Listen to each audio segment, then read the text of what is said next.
నమస్కారం అండి. అంతర్యామిలో ఈరోజు అంశం ప్రకృతి పాఠాలు మనకు అందించిన వారు అప్పరసు రమాకాంతరావు గారు. వినిపిస్తున్నది మీ విజయభాస్కర్. అంతర్యామి సృజించినది ఏది పనికి రానిది కాదు. పాము విషాన్ని సైతం మనిషిలోని వివిధ వ్యాధుల నివారణకు ఉపయోగిస్తున్నారు.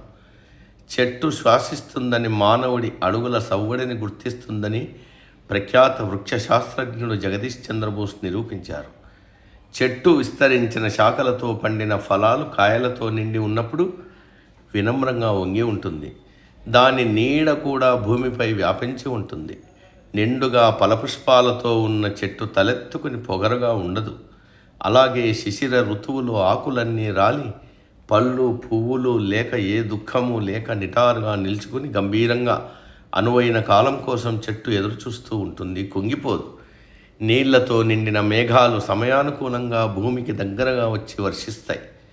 అనుకూలమైన తరుణంలో మళ్ళీ చిగిర్చి లేలేత ఆకులతో నిండైన రెమ్మలతో కొమ్మలతో చెట్టు శోభిస్తుంది.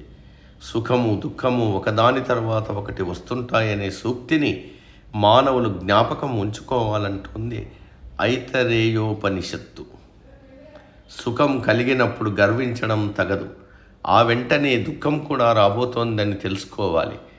జీవితం సుఖదుఖాలమయం. సౌఖ్యంలో పొంగిపోకుండా, విషాదంలో కుంగిపోకుండా స్థితప్రజ్ఞతో జీవించడం అలవాటు చేసుకుంటే మానవుడే మహనీయుడవుతాడు. మహావిష్ణువు బాలకృష్ణుడుగా మర్రి ఆకు మీద పవళించాడు. శివుడికి మారేడు చెట్టు, వినాయక పూజలో భాగంగా అనేక పత్రాలను సేకరించి అర్చించే ఆచారం ఉంది. మనిషి ప్రకృతిని ప్రేమించాలి. ప్రకృతి సకల జీవులను సంరక్షిస్తుంది. చెట్టంత మనిషి అని, చెట్టంత ఎదిగాడని అంటారు.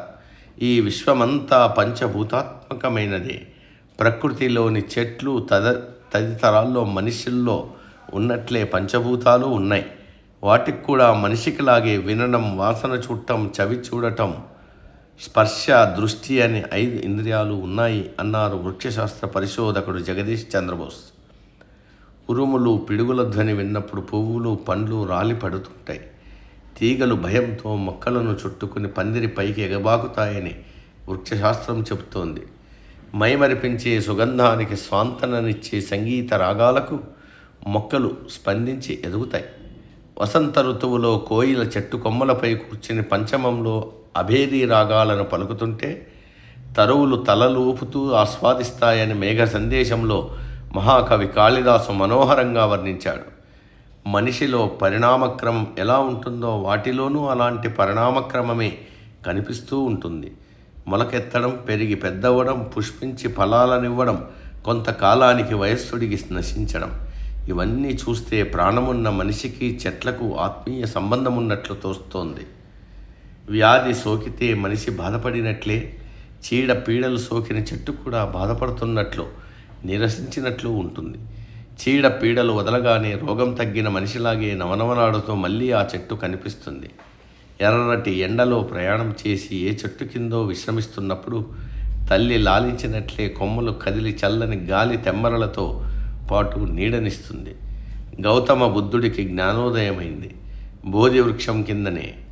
ప్రకృతి ప్రాణం పురుడు పోసుకున్న రోజునే తరువు కూడా పురుడు పోసుకుందని అరణ్యకాలు వివరిస్తున్నాయి. ప్రకృతికి వికృతి, వికృతికి ప్రకృతి అనుసంధానమైనట్లు చెట్లు మొక్కలు మానవుడికి అనుసంధానమై ఉన్నాయి. ఈ నిజం తెలుసుకుని ప్రకృతిని మనం ప్రేమిస్తే సర్వ సృజనకారుడు అంతర్యామి మనల్ని ప్రేమిస్తాడు. ఇదే ప్రకృతి తెలిపే గొప్ప పాఠం. సమాప్తం. సర్వే జన సుఖినో భవంతు. అందరూ బాగుండాలి, అందులో మనం ఉండాలి.